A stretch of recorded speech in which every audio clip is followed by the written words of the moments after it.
Are we on? Good. Welcome to the Better Than Not podcast. Sometimes we get it right, sometimes we don't.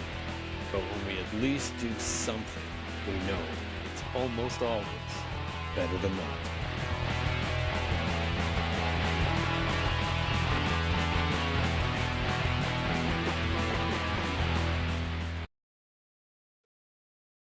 Hi there, and welcome to Better Than Not, the podcast that aims to capture shifting perspectives and thought-provoking ideas in conversation while asking the question, is anything what it seems? Based on my series, A Changing Frame of Reference, which you can read on the Substack app, and I hope you will, as it might give you some insight into what the podcast is all about. I also hope you'll subscribe to my YouTube channel, Better Than Not, so I can continue to bring you great guests like we have today. I'm your host, Gardham, and today's kind of a special podcast for me because I have one of my nephews joining us, Isaiah Gardham. Isaiah, how are you? I'm doing great. Thanks for having me. I'm so glad you kind of agreed to do this. This will be fun. So, as we get started, Isaiah is, and this is kind of an interesting combination, is a musician and a very good one. And he's an engineer. And so often people say, like, how do you bring those two things together? So that is part of what our conversation will be about today. But what I thought I would start with, so Isaiah is actually my brother's son. I think I got that right. And I was going to say years ago, I learned that he had picked up the guitar and was starting to play. And so having a bit of music in my background, I thought, like, Isaiah, do you remember like when the guitar or music first caught you? Like when you first like, this is cool, I want to do this. Do you remember? Yeah, so I don't think I ever had like a first like, oh, music is the thing I want to do. I guess in the fourth or fifth grade I took piano with a lady down the street. I feel like pretty much everybody It does. does that. And and I think then I was just like I enjoyed playing the piano, and so I did that a lot. And then in Okay. I guess when I was in the sixth grade, started playing middle school band, and it was always something. I played the saxophone in there, and it was all something I just kind of like enjoyed doing, and so just kind of kept seeking out opportunities to play music and experience it. And then I don't think it was ever like a light on moment where it was just like I know some people who it's like they heard this record in the car and it was like that's all they want to do. I don't think I had that moment though. Oh, okay. So when did you start finding that you had like an affinity for the guitar? Um, So I guess I would have been in high school. Funny story, when I was in the fifth grade, there was this like before school our Spanish teacher taught us this before school guitar class. And so I did that and I hated it. Like learned a few chords and all that and just really did not take to the guitar like at all. Like to the Okay. point when for a while I was very adamant that I would never play the guitar, that I would never like it. And then in the ninth grade, I started a new school and they didn't have a band program anymore. And so I needed to um, have like a music credit and they had a guitar program. And then that was kind of the Oh, beginning of nice. that. Um, Started going to the class, and then there was actually another meeting of the class that met when I would have a study hall, so I'd go to that meeting too and just really, enjoyed the guitar, enjoyed playing it. And I think as much of you know, as great as it was, and I love playing the guitar, I think also just like having other people that played the guitar and having like the Okay. community and having friends around also made me want to play it more. So as that at that time, were you doing a lot of strumming or were you starting to do the picking? Because like that's kind of your almost your forte, right? Is the guitar picking. Yeah. And was that kind of a difference too? Or Yeah, so that I mean the bluegrass piece and all of that actually came later. oh, At that time it was okay, start off okay. being like classical guitar because that was just what the class was. And then was really into my like classic rock era. So was, huge into Led Zeppelin, Jimi Hendrix, Um, Really? yeah, all of that type of stuff. You got into that in your initial exposure to music, like Led Zeppelin and Hendrix and stuff in guitar. Yeah, well, in my initial like guitar stuff, I think like it was kind of like, you learn guitar and then it's like, who's the best guitar player ever? And it's like Jimmy Ah, Page, yep. Jimi Hendrix, and then whoever you want to fill in after that. And so from there, I was just like, oh, I like this music too. And so, the first song I ever learned like all the way through an electric guitar was "Stairway to Heaven" with the solo and the intro and all that. Do you know what's really odd when you say that? Weird, not odd, just interesting. Is that was like a staple when when I was growing up and was in the band. Like everybody had to play Stairway to Heaven, Yeah. and it's still a staple. Like that's crazy to me. So Yeah, that's well, the first song you learned how to play all the way through. yeah, on electric guitar. Oh wow! Yeah. So can you still play that? Guess you Um, could, yeah, if you really wanted to. I feel like I could kind of play it, and then like if I spent a few days, I could like play it, Yeah. really play it. But I could probably fumble my way through it still. But it's been a Wow. while. So you don't play electric guitar very much. Not a ton. Okay. Okay. Mostly playing acoustic these days. But yeah, I do have, as you can see, I have my instruments in the background, and I have a few electric guitars up there too. So if you just turn your camera a little bit towards you, we might be able to see those guitars actually. Like look, check this out. Yeah, so it's not all of them. I recently moved and so was able Oh to my I goodness, have Isaiah. Oh everything wow. just kind of out, which is really nice. No, no. That's you can just go and pull whatever suits your fancy. Yeah. So as we're kind of going through this and kind of going back, like you're actually performing pretty regularly now too, right? Yeah, yeah. I especially the past couple months, Yeah, I've had been playing pretty much a gig or two each weekend, which has been really fun. that's cool. And if you want to see this, I don't know whether we'll get Isaiah to play something while we're here because I haven't actually prompted him to do that. But although he'll pick it up in no time at all to say it. But follow him on. You primarily on Instagram, or are you on others that you do your posting for some of your work? Mostly Instagram. I think it also like cross posts into Facebook, but yeah, mostly just Instagram. So now we got like that's when that began. And then like to be an engineer takes a little bit of work. um, I'm probably understating that for most of us. And when did it kind of strike you that I think I'm going to go through as an engineer? Yeah, that one was definitely probably mid high school. I think, Okay, everybody probably, at least in the US, like, somewhere between sophomore and junior year, you start to have all the like, so what are you going to do in school? Where do you want to go? You're starting all that stuff. And, really, I wasn't, kind of, was never like, oh, I want to be an engineer from the time I was a child. right. It was very much just like, you're good at math and sciences, and this is a good, like, it looks like a good career path to go down to. So I kind of like, Okay, fell into it in a lot of ways. interesting. Because I was going to say that does happen to us a lot, right? As far as how Yeah. those things kind of go. So, did you ever have like because you're already playing guitar a lot at this point too, right? hmm Like, did that conflict in your head at all, or was it just like, well, I got to I can do this, and I'm gonna have to do this, like, or did it kind of like go on like, oh man, I really would rather be playing than doing these equations in calculus. Well, I think kind of both things happen. Like I don't think I ever had the, that, well, you have to do one or the other type thing. Oh, Like okay, I think cool, it was always like, you know, approached like a hobby for a while where it is just, something you do.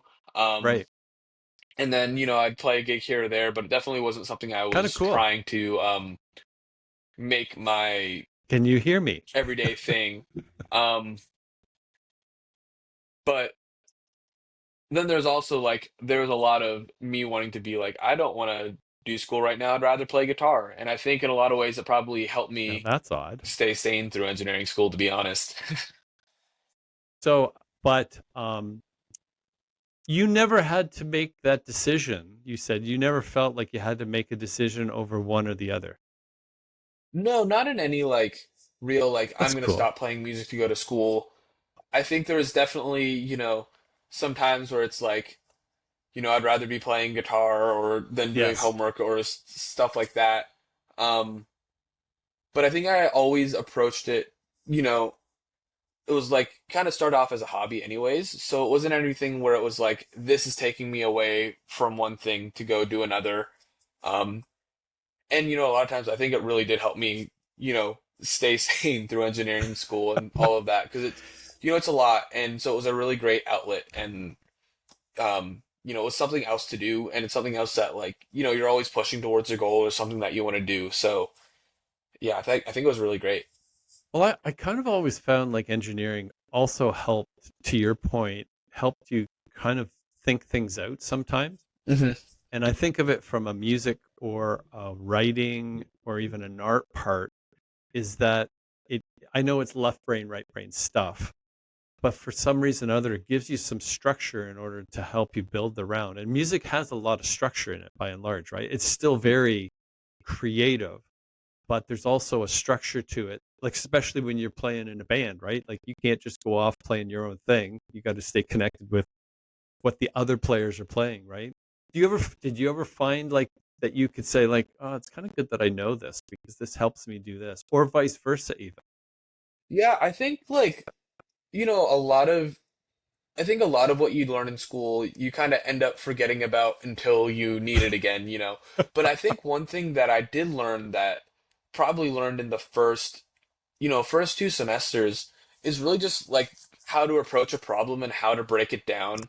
In our intro to engineering class, there was like very much just like a lot of how do you look at something that's really complicated and break it up into smaller parts and Right. then figure out how you're going to approach it. And then another class, which, you know, I ended up doing industrial engineering, but you have to take like a modeling class, whether it's like CAD or SolidWorks, and I took SolidWorks, and it was really interesting because that one was also another way of looking at stuff because you had to in that Yep. class, they'd give you a model of something. For example, our final project was an egg beater, and so if you just look at an egg beater itself, you're like, you kind of start off with like, how am I gonna make take this and then make it into like a working 3D model of it, and then it really forces you to think about how do you break something down into its component parts and realize that even complicated stuff at some point is simple. And then Yeah. kind of Yeah. working backwards to put it all together. And it's really relative to music that way when you say that, right? Like when you're breaking the individual parts down, you hear something that's, I'll say, challenging to play, but yet you can always break that down Hmm. into simpler bits until you get or have mastered that part. So that is kind of a clear connection to me between the two. For sure. And it's like if you ever listen to any type of like orchestral or chamber music or anything like that, Oh where my it's like you have goodness. this giant orchestra and it sounds like there's so much going on, but and a lot of those parts are very hard, but then there's also a lot of these parts where it's just like you're looking and they're not doing anything.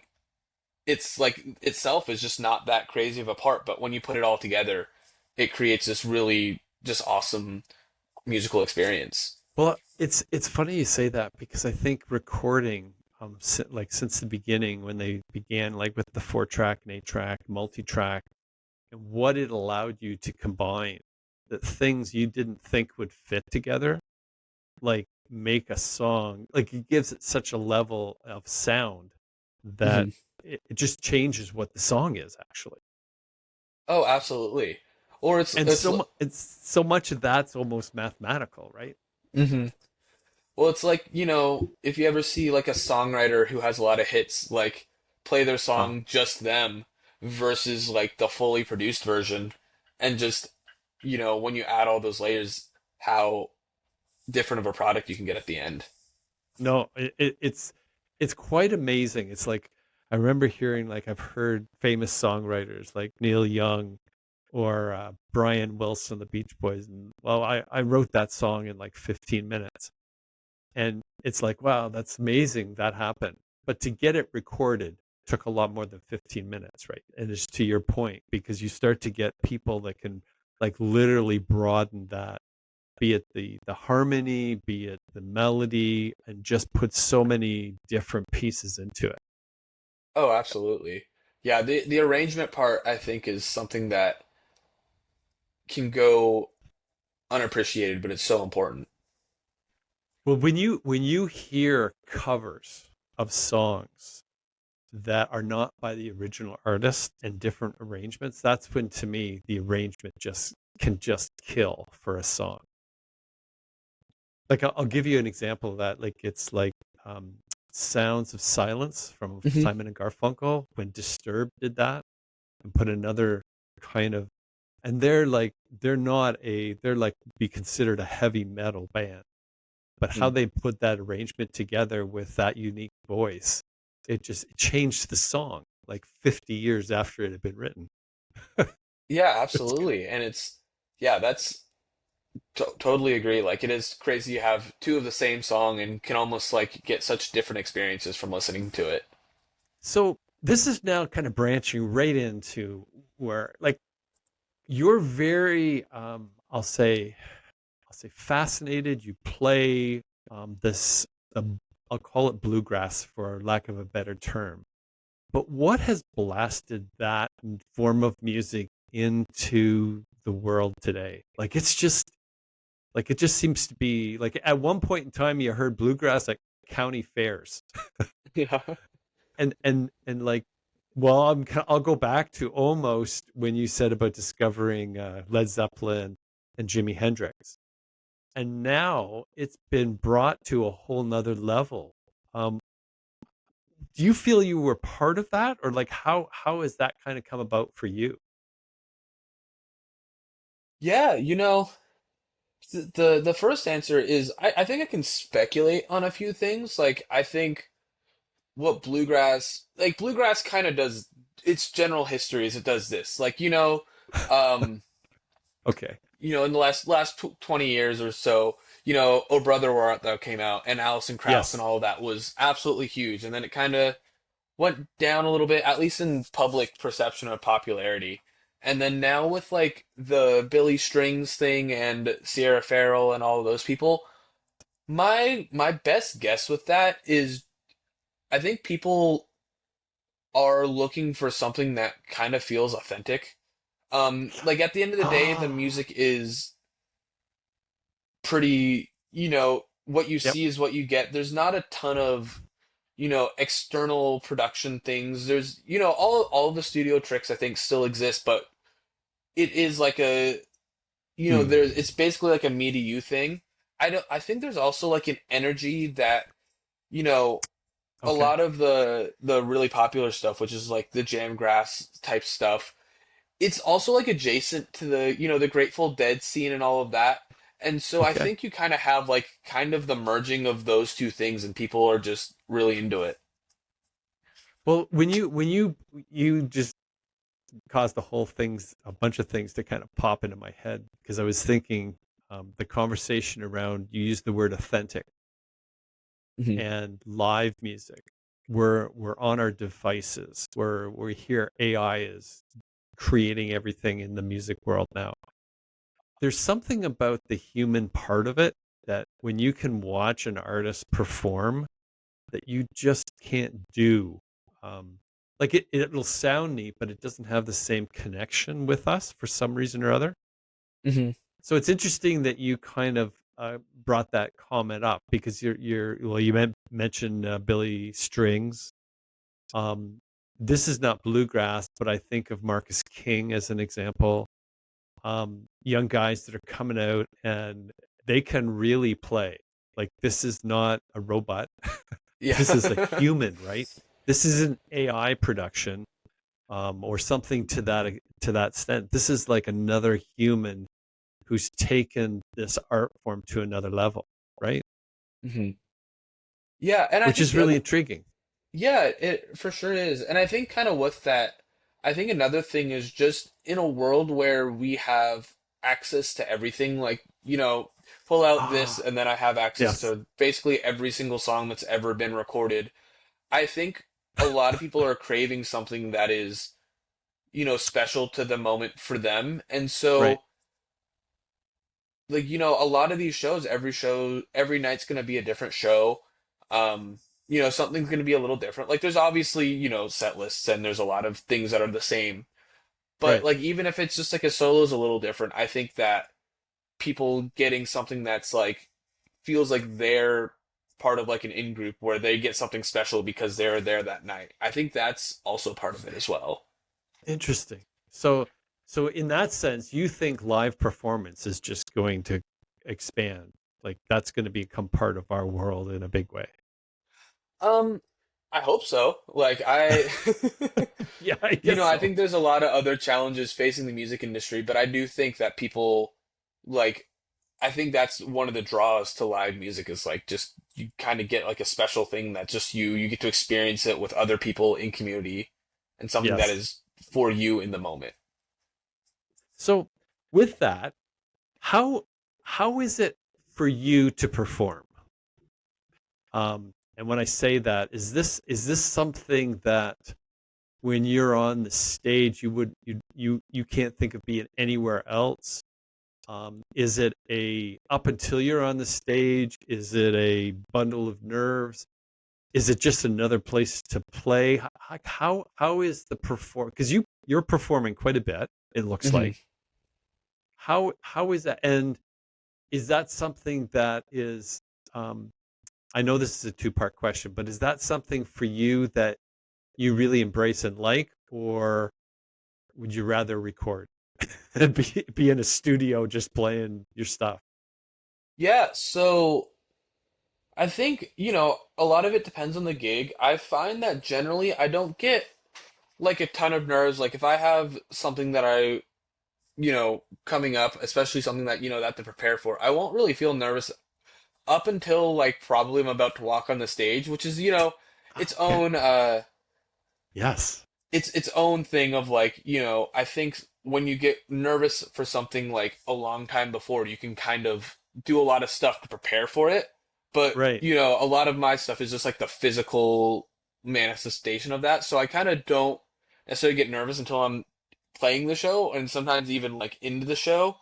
Um, you know, I do enjoy performing, but I do find it to be something that's just like it's incredibly taxing. Like it's kind of like playing to me it's like Oh, kind of like playing a sports like a sports game or do anything like that where it can feel really rewarding and really great, but after it I'm usually very drained and just want to like you know sit down and not talk to anybody for like 10 minutes and then I'll be good to go, but okay. a lot of times it's just like it's physically a lot, especially when you're playing bluegrass guitar. It's you're generally playing on a guitar that's kind of hard to play with like higher action. Um, Okay. I did and not it's know that. just, yeah. And so you have to generate your own volume. Not as much if you're like plugged in or really working a mic, but it's just very tiring a lot of the time. Um, but like, that doesn't make it any less fun. It's just, when you're there and there's a lot to think about. And so it's Oh just yeah. very draining, but So kind of after you've performed, you're spent. most of the time, yeah. And it's like a just need to take like 15 minutes to like sit down and just take a deep breath and then I'm fine, good to go. But especially right after it, it's just you're always thinking about, oh, what could I have done better, just playing for an hour straight is just a lot. Oh Or two yeah. hours No, or it's whatever it is.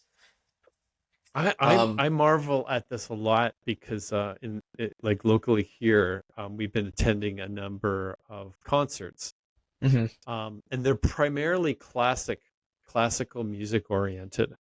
mhm, Not that long ago, she's actually been on the podcast. Laura Altamuller came on, and she played solo on the grand piano for an hour and a half. And it was spellbinding for me. Like, because I love another human being who's taken their talent, their gift to another level.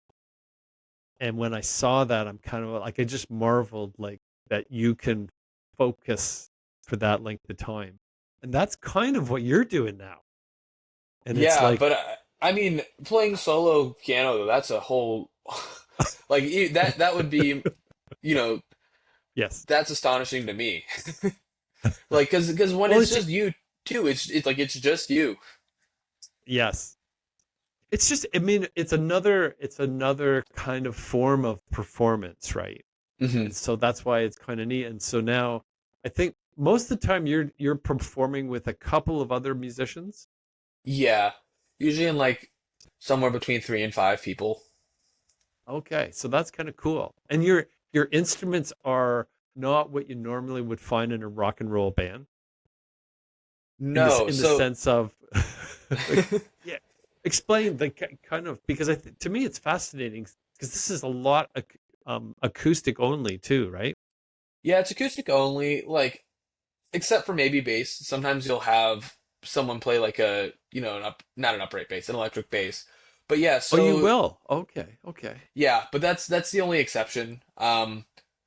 But generally, a bluegrass band is gonna have, it can have some, uh, you know, variation of this, but it's gonna be banjo, mandolin, guitar, fiddle, dobro, and bass.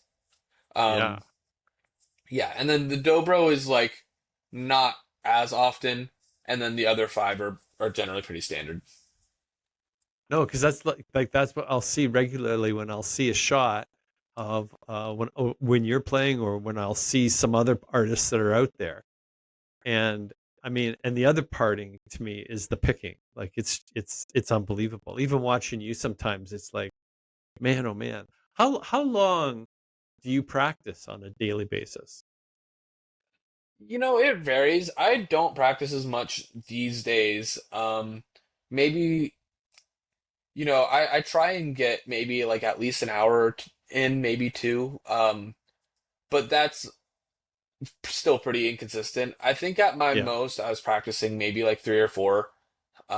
But that was like when I Wow. was in school, and so it was not necessarily like practicing to practice. It was practicing so I can pass this class.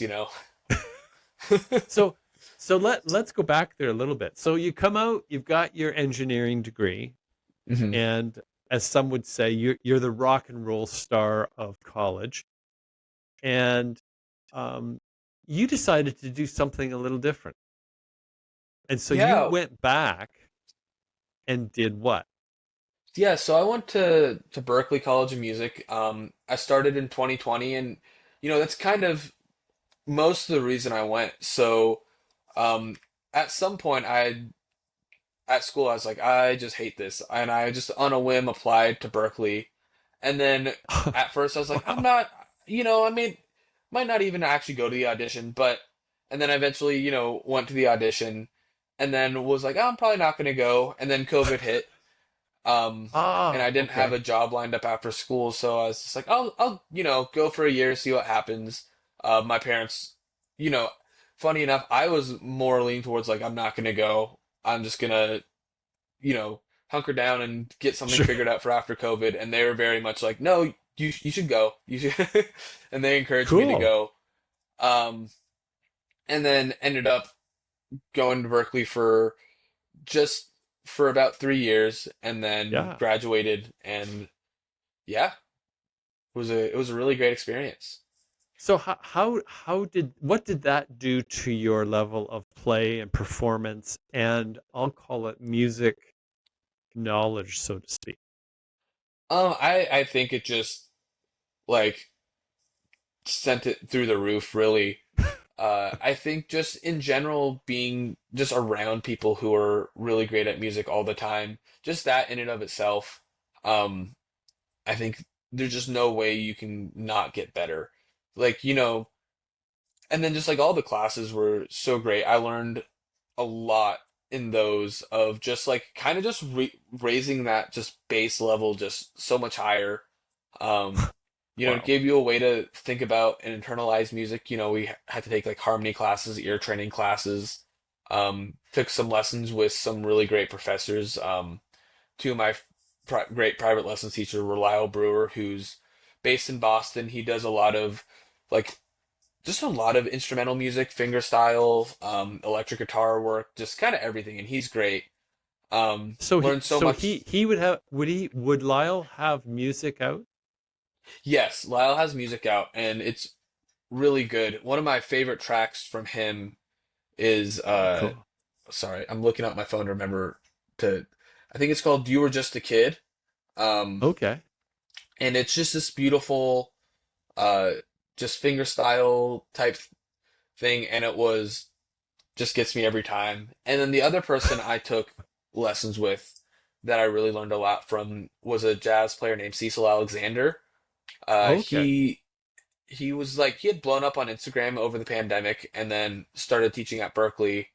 And we did a lot of jazz stuff, and you know, kind of same thing, just really helped me get a lot better and learn how to approach music in a way that was just like it really helps simplify how to approach like jazz tunes, which can be really tough and Oh yeah. overcomplicated sometimes. He helped me really be able to do that. Wouldn't say I'm like much of a jazz player now, but can definitely kind of do it a little bit better now. So so when you take like the bluegrass and the jazz world, like I there's something about jazz that affects me. I don't know Hmm. that I understand it, Isaiah, to be quite frank. But there's just something that just like it almost soothes the soul in a way. Hmm. And um and yet when I'm listening to bluegrass music, it gets me kind of almost jammed up, like in a Hmm. way, like in a good way. Like, and I it's so fun watching how this picking works and the creative ways that like some of the guitarists are finding to play. Um, I'll say even some standard tunes, even like you talked about arrangements before. Like it just seems to be how do I say it? There's nothing technologically changing, but the play part of it seems to be advancing in some way. I don't know how to explain that otherwise, because it's still an acoustic guitar by and large, right? And yet they're Yeah, like, it's or maybe I'm just discovering it. yeah.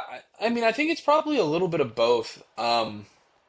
I think right now, especially just in flat picking and acoustic guitar, we live in definitely a golden era. There's, you know, so on a very, very, very short history of bluegrass, like especially acoustic guitar wasn't necessarily like flat picking solos and all that isn't necessarily part of the whole history of bluegrass guitar. If you listen Okay. to Bill Monroe's band or Flatt and Scruggs or the Stanley Brothers, um, other than maybe some like G runny stuff, there's not really guitar solos. And then really the first person that people talk about, or really the first two people, are Don Reno, who's a banjo player. He Oh, has a lot of flat picking guitar stuff. I guess there's three. Um, Doc Watson, and then Clarence White. And so they all kind of did their thing, but that would be in like the late 50s, early 60s. And bluegrass is a weird genre in the sense that it kind of has a birthday, and I don't know it at the top of my head. But basically, a lot okay. of people will say like when Earl Scruggs joined Bill Monroe on the Opry in the 40s. So sorry, Oh, I'm going on okay. a huge tangent. I'm just saying like flat No, picking is still like this is very interesting, Isaiah. So keep going, because it's like you don't hear this very often, and that's what I said. Like you said kind of the golden era today with I- regards to bluegrass, and it's like I yeah, I think it's come through a lot, and now you're coming back with like some of um these names that you just went through. You said Bill Monroe. mhm. Now, did he play jazz too? No. So Bill Monroe, Never. he's Okay. the no. Okay. But he's like considered the father of bluegrass. Like He is. Eh? he Okay. started the first bluegrass band, and he's kind of the guy.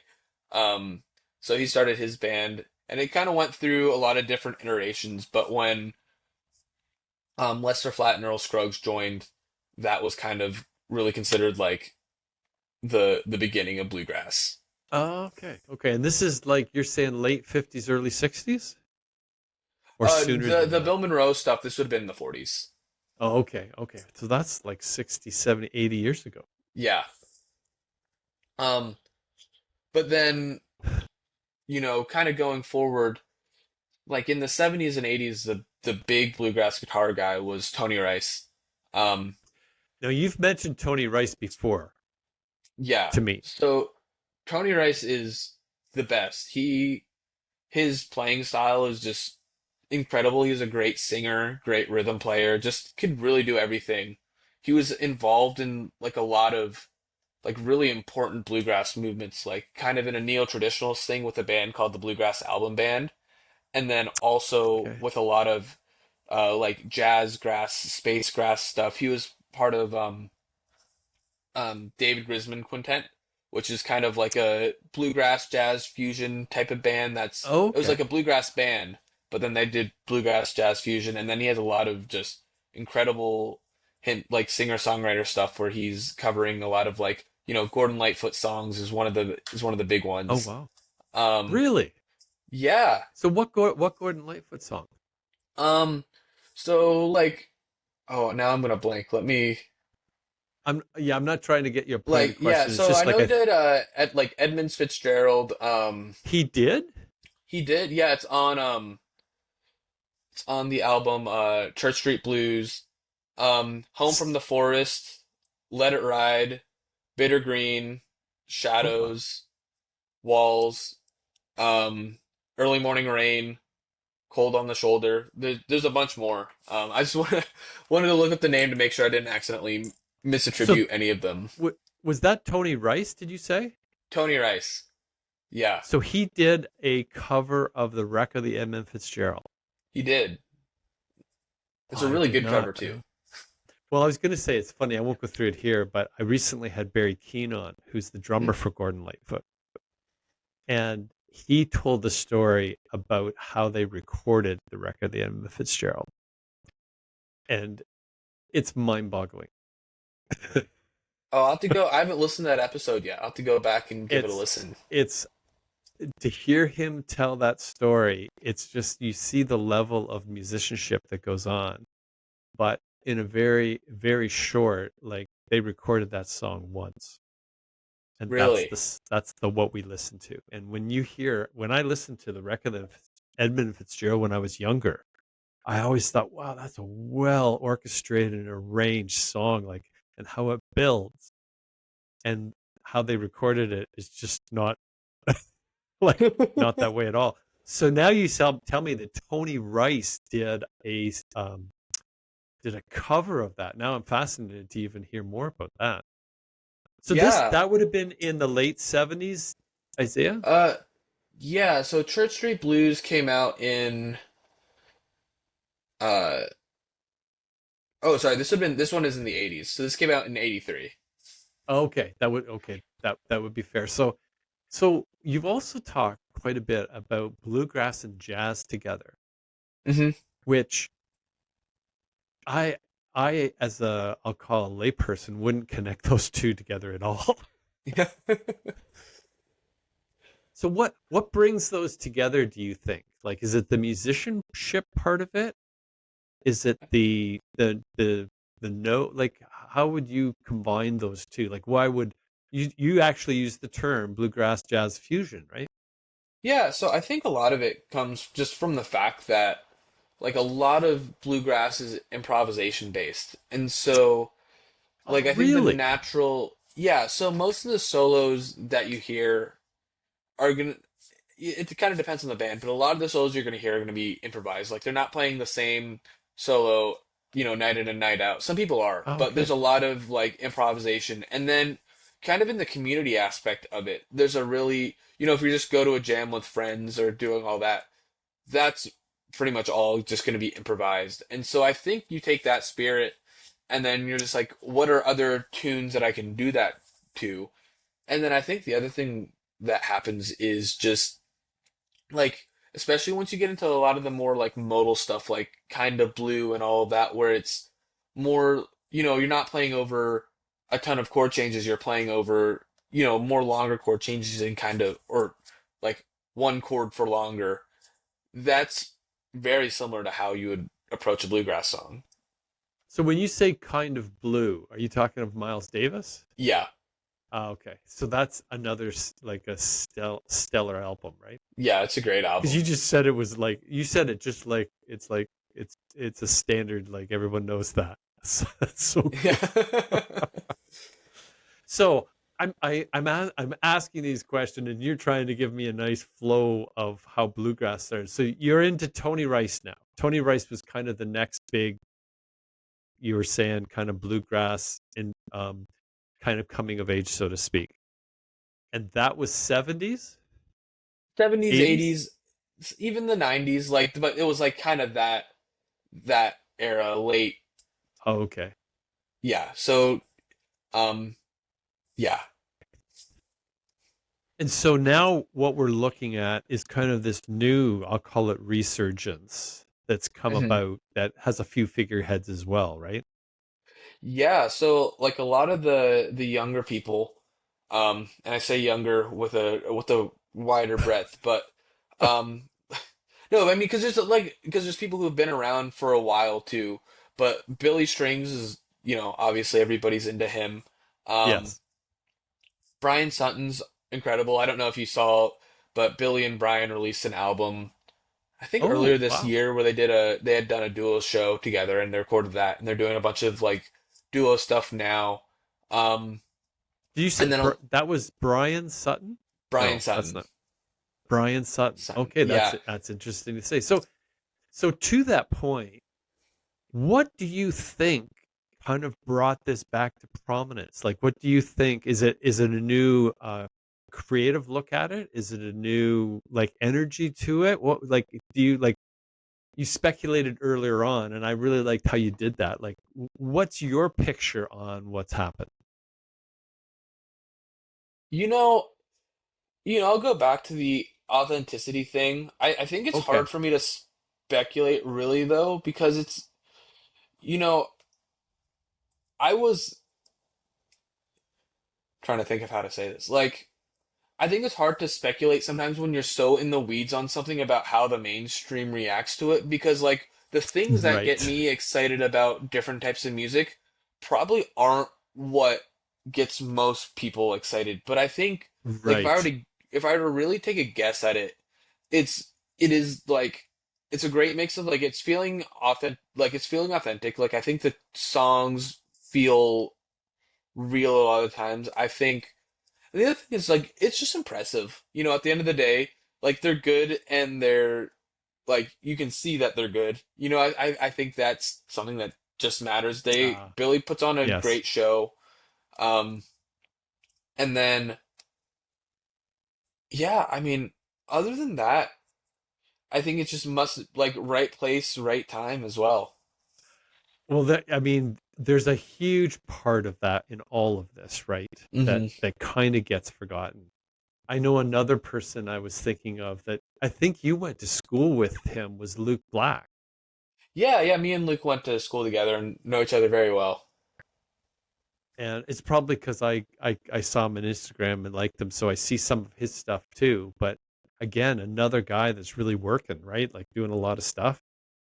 Yeah, they're really working it. Their tour schedule this summer and this year is it's pretty crazy. They're all over the place, but you know, they're great musicians. They work hard and make great music. So it's so awesome to see people that, you're friends with and went to school with just super successful. Oh no, it is really a neat thing. So we kind of jumped from Tony Rice to Billy Strings and Brian Sutton.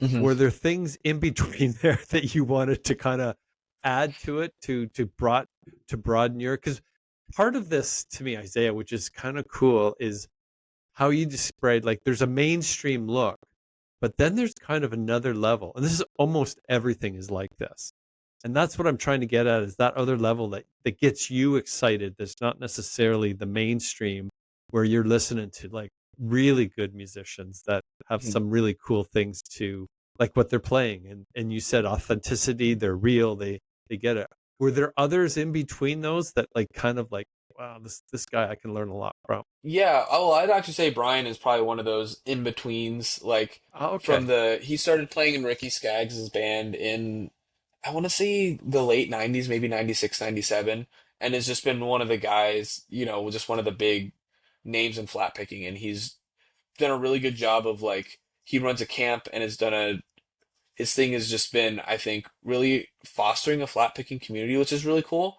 Um, some other names, um, Tim Stafford, he plays with a band called Blue Highway. Well, And that's a good name.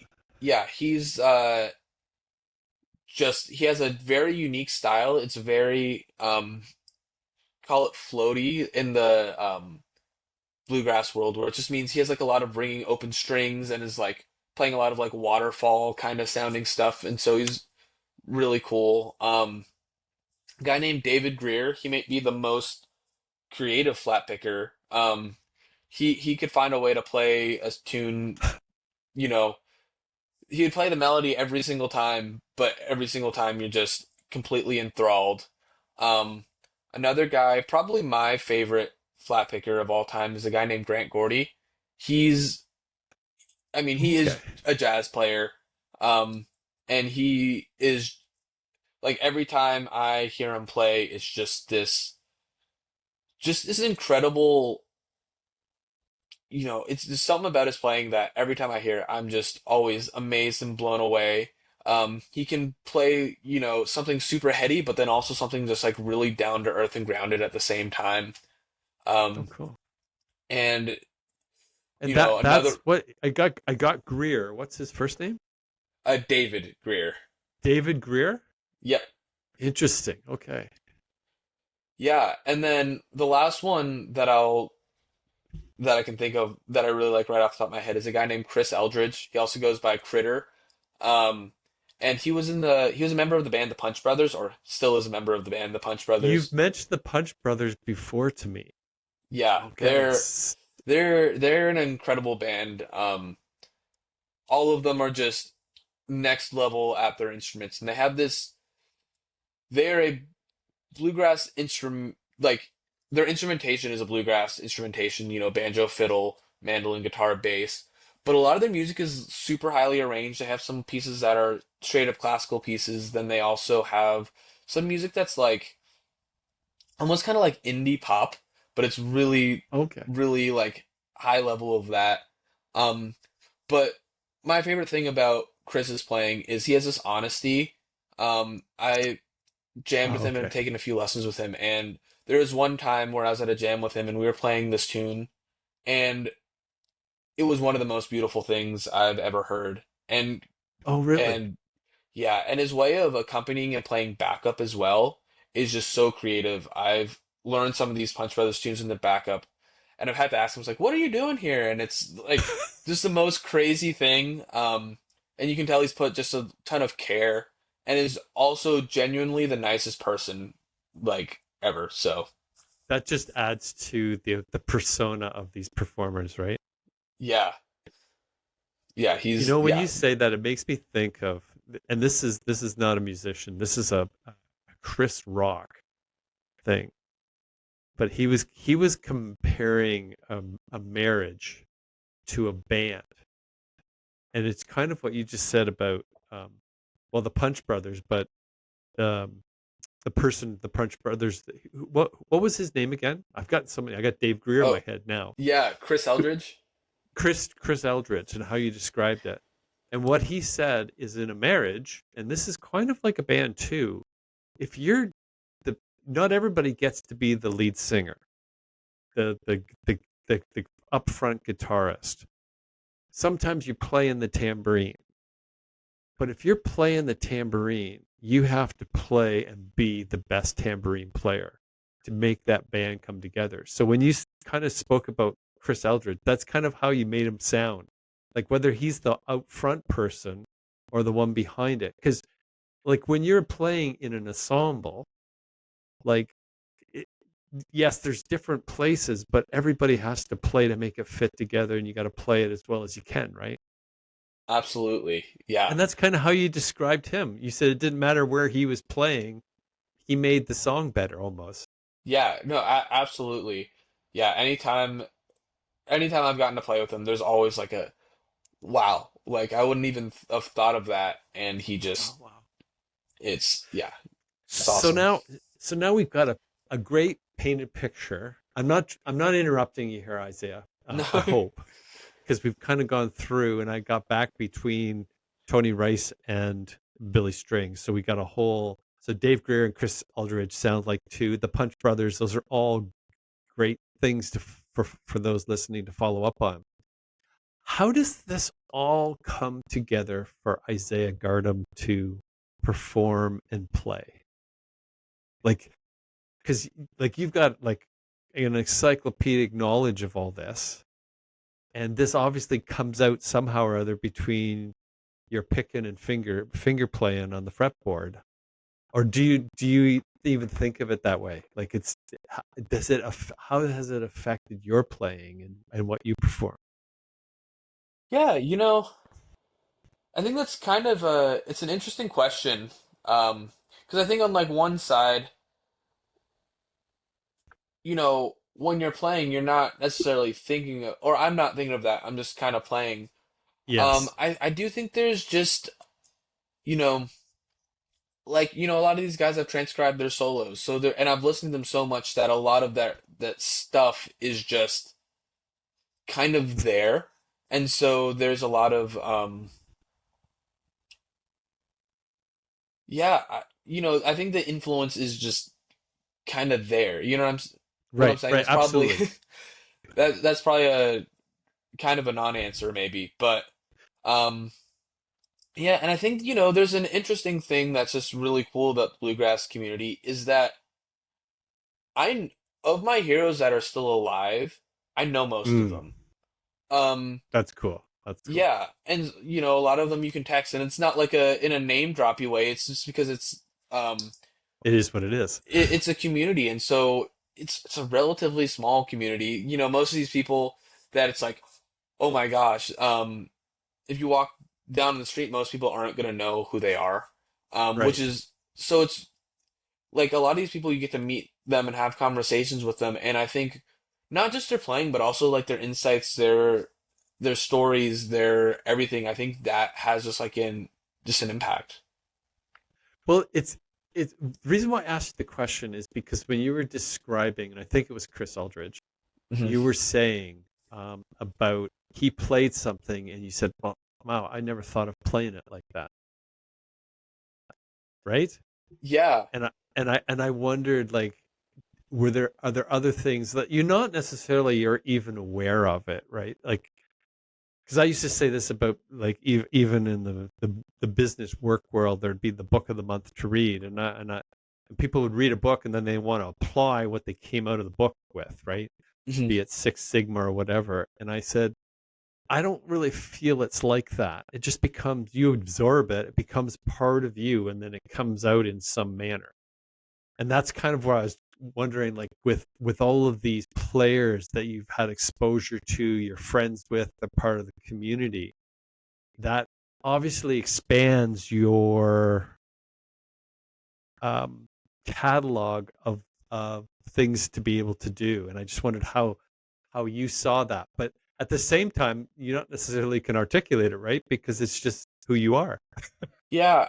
Something I will say is like I do notice like if I'm listening to someone a lot, like if I'm listening to a lot of one player, even if I'm not like transcribing or learning their solos like note for note or trying to steal a lick here and there from them, which I also do, I find that the things that you kind of hear that you want to play end up, it might not be exactly what they play, but kind of sound something like what might come out of them, Ah, okay, okay, yep. Um, yeah. Interesting, interesting. So getting back to Isaiah and what you're playing these days and who you're playing with, how is that all kind of coming together? Like, um, do you have dates in the schedule now where you're going to be playing, who you're playing with, different instruments, that kind of thing? What's going on with Isaiah and his performing playing world? Yeah, actually the next probably month or so is not super busy. Upcoming this weekend I'm playing a gig. One of them was just with my roommates, just doing like at a brewery. Then the other one of my That's friends cool. is competing at a competition called Fresh Grass. And so it's like a musical instrument competition, and you enter it by being like it's meant to like give recognition to younger players. So they're doing a mandolin contest. So one of my friends is competing in that, and as part of that, they asked him to put together a set. So we're going to be playing at that festival with him, which is Oh, that's cool. yeah, super exciting. And it's a lot of very very progressive bluegrass stuff, and so it's been a challenge, but it's some really cool music that I'm excited to learn. So Isaiah, can people go out and see that? And this is in, I'm going to say, the Boston area? So this is about 2.5, 3 hours outside of Boston. But yeah, people can see it. Uh, yeah, we're playing on the Sunday if anybody's interested. So that's like, what's the date of that Sunday? Yeah, so that would be uh, Interesting. that's the 21st. Oh, so that's this week. This weekend, yeah. Oh my goodness, man. And you're so cool about it. Like, you just like, it's just another thing to do. So Yeah. whereabouts is that? It's in a place called North Adams. Um, Okay. I've actually never been here before, but it's supposedly a really cool festival.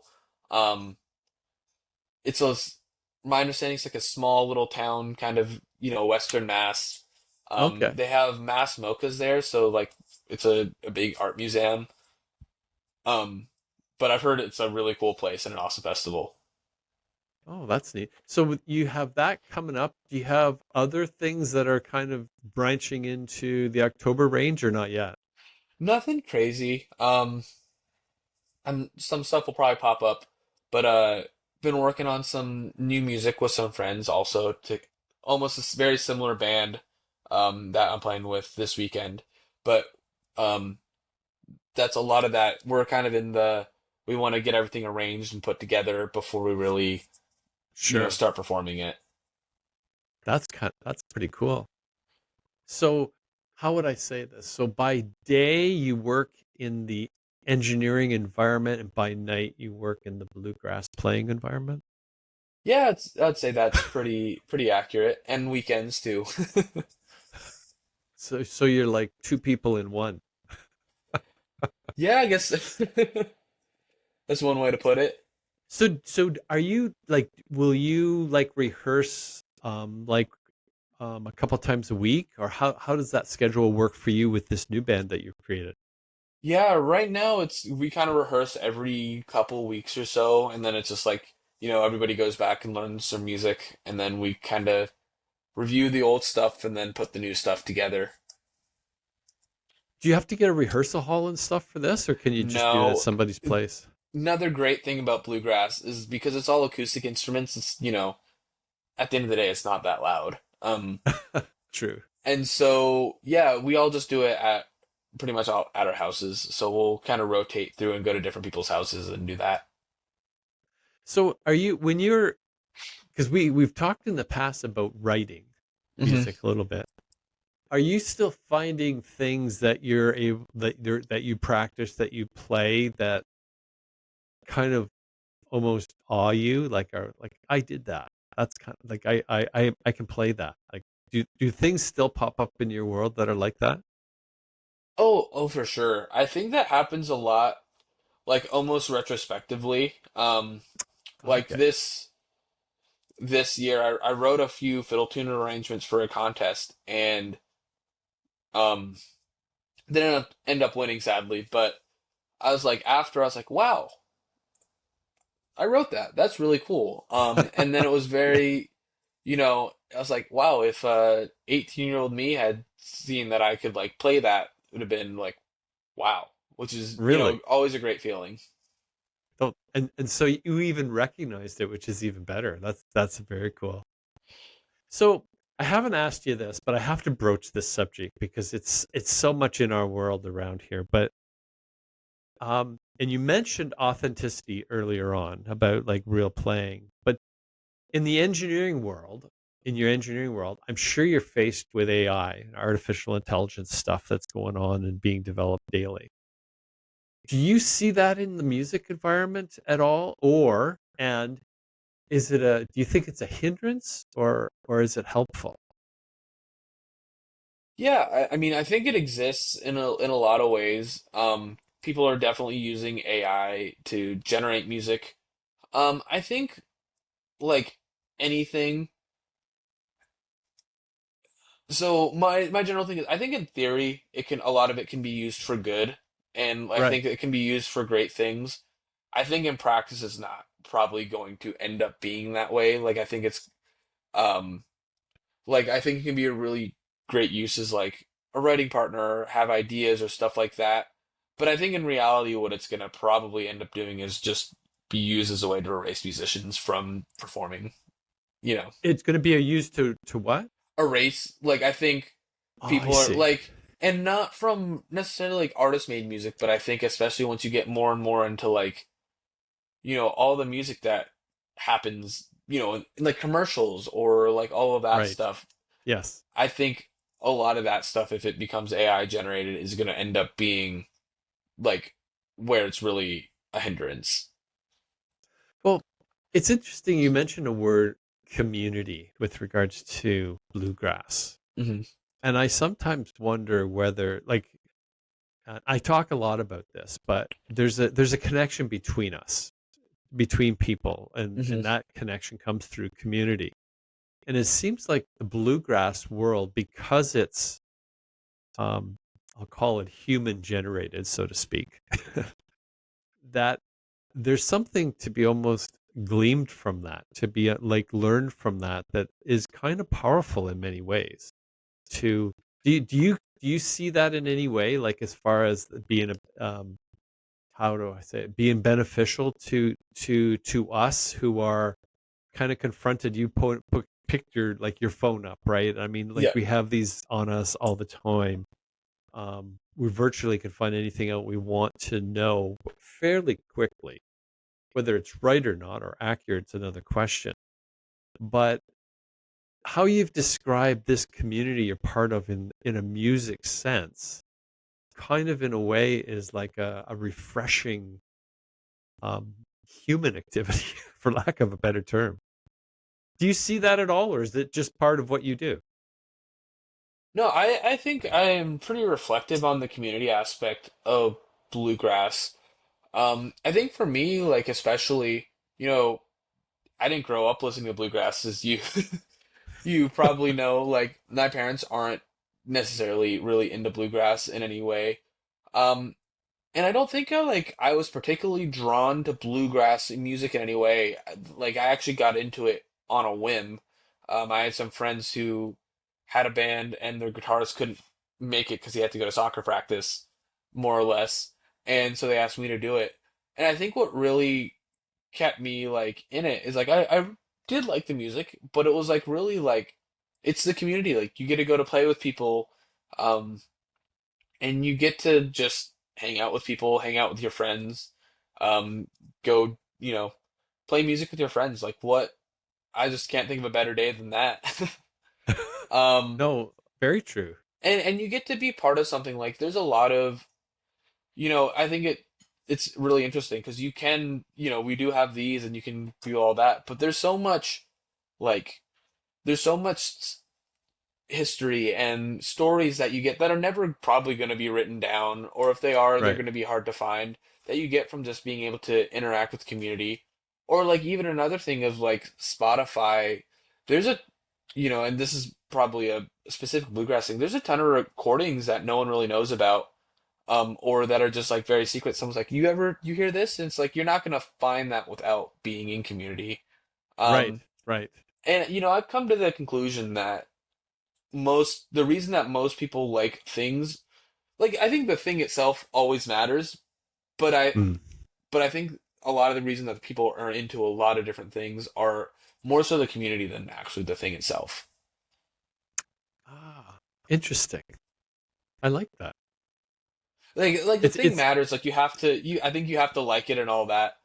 But even if you look at sports fans, for example, I know people love college football and or NFL football or hockey or basketball, but I think when you like it also gives you something to relate to people with in a yes, way yes. that I think there would be a lot less sports fan if all the only thing in sports was just watching people score points in a game. Yes. And you do see that in sports. The activity of the fan, right? Like, and what they do, to your point about a being together. Hmm. It's one of the things that, like, that's why I often say at the front end, like, it doesn't seem like anything is what it seems to be.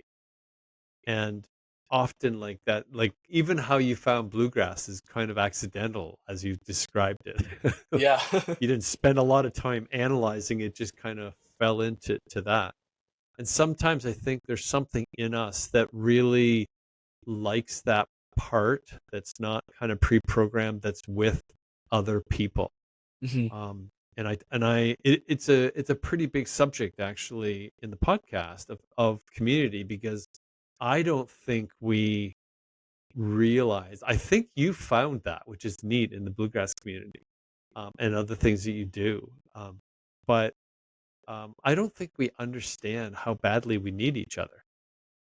And I think the pandemic really helped us see a lot of that.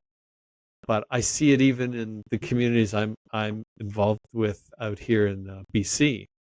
It's like people are almost, well, I won't say dying, but people are really like wanting to be part of something that's not, because you got everything on your phone, you've got your TV, you're surrounded by all the technology, but somehow or other it doesn't touch your heart. Yeah. No. And I think that's what you're describing with the bluegrass community, which I think is kind of a cool thing. And I think part of that, it's because you can actually almost feel another human playing, right? Yeah, well, I still think I think playing music with someone, especially like just one on one with like one other person is still just one of the most like Oh, intimate things you can do with another human being. Like it's really vulnerable. There's just a lot of oh yeah, uh you're kind of putting yourself out there in some way. And I think a lot of the people that I play music with, like it almost feels like you're closer. Like some of them I feel I can be absolutely. closer to them than people I've known for years just because like I think playing music with people kind of There's something really about breaks that. down a lot of like barriers that might exist in other social situations.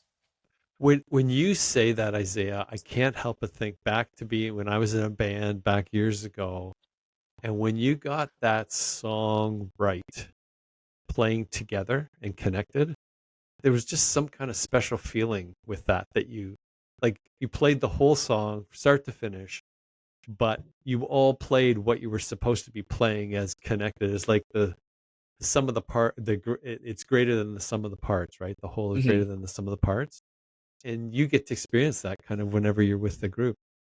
I know we're getting short on time here, Isaiah, so I'm going to do what I normally do, and that is, we've crossed a lot of different subjects here, but is there anything that you'd like to, like, comment on or close with that we haven't yet talked about? Um, I feel like we covered a lot of stuff. Actually I do. So I don't know if you remember this, but you took me to my first like big stadium concert when we went and saw Cheap Trick in Boston, which is I don't even remember how long ago it is, but I found the shirt and I was wearing Oh it. no, that's very cool. Do you know what's really odd about that? And you probably won't believe that, but a moment ago, it flashed through my mind that we hadn't talked about that yet. And as I wasn't sure whether it was your first, I thought it was your first. And I can remember going to that show because it was like, because Zach went that Yeah. as well, and it was like I can because Boston headlined it, right? Hmm. And Cheap Trick opened. And I thought Cheap Trick was amazing. They were, yeah. That I remember. That was it was great. I remember Cheap Trick being my favorite part of that. I was kind of blown away because I'm still a big fan of Boston. I love More Than a Feeling, like that whole Hmm. first debut album. But it was something weird that like because do you remember them saying that they'd found the lead singer at Walmart? I know. Because I mean, most of that band I think has is dead now, other than Tom Schultz, who created everything, right? Yeah, and I think too, it's just I think the my understanding is like it was kind of a studio project, so it wasn't, like a Yes. band like Led Zeppelin was a band or something like that. Yes. Yep. Um, but yeah, I know the lead singer had passed away, and I think that's always just a Brad hard, Delp. like, no, regardless of like how good you are as a musician, I think it's just really hard to step into shoes, especially when Oh, a voice with a voice when it's so personal. Yeah, I no think it was, question. and I remember it's like I think he did like a great job and probably as good of a He job as you did. could do. But it's always, you know, it's tough when it's not when you're just not the guy. Well, as you said, I mean, Schultz worked for Kodak, I think. He was like an advanced engineer. Like everything was so precision. And at one point in time, I loved that kind of stuff, right? Like the Hmm. engineer in me just loved how it was so tailored. And not only that, the music to me was quite beautiful, like very melodic, great guitars kind of thing. The sound that he got was so original. But it was so going to that show with you, it was so cool seeing Cheap Trick because they were like the most human there. Like they were playing like almost like real music. I thought it's Hmm. hard to describe, but it just felt like this isn't like pre-recorded. This is real live. These guys have been playing this together for how I think only their drummer wasn't part of the original Cheap Trick band, right? Wow. Yeah, I don't remember. I feel like the two main guys were definitely there, but I was also not old enough to remember all of those details. I'm afraid to ask like how long ago that was, but I, that you was a know, fun night. I I don't felt know. very honored.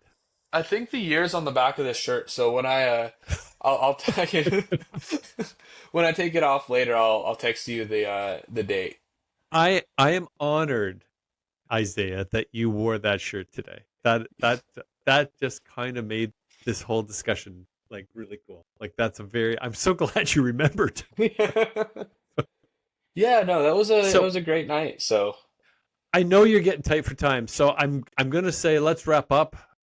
This has been such a fun thing to do. I'm so glad that you did. I love that you're playing music, and I hope those listening or watching will look up some of these players that Isaiah's talked about. Yes, we hear a lot about Billy Strings, but Brian Sutton sounds like Tony Rice. I got to check out the Tony Rice record, the Edmund yeah, Fitzgerald now. you Like should actually, that's yeah, it's on a record called Church Street Blues, and then you should also, so then the Punch Brothers, I think in okay. Yes. 2021 they cover that album straight through, with their Oh wow. arrangements. So you should go I listen got to to you should go listen to both, and then if you really want to do it, then there's a live recording which I can send you if you want it of them also Oh covering that wow. album in 2018. So you can kind of hear the Oh. progression if you're interested in listening to three albums. Well, it's very cool, and it's so funny that it's kind of centered around this record, the Edmund Fitzgerald, because it's just like for me, that's almost a classic song. Hmm. And when it came out, in a way, it's like Bohemian Rhapsody because it's so long. And so Yeah. because it's so long, they didn't like we can't record this, like we can't use this. And it wasn't supposed to. It's on the Summertime Dream album of Gordon Lightfoot. It wasn't supposed to be on the album. Like that's the part that's like all of it is a very kind of like how how what is it? The best laid plans just don't happen necessarily to make the things that are lasting and good. So it's kind of fun. Anyway, Isaiah, time's up. We got to say goodbye. Thanks again for listening, Isaiah. Thank you for being the guest today, and what a conversation. Yeah, thank you for having me. I had a great time. Cool. Well, I hope you will tune in to Better Than Not again. Don't forget to subscribe to the YouTube channel so you can see all the episodes that are coming out. And I hope you enjoyed this conversation with one of my nephews, Isaiah Gardham. Bye for now. I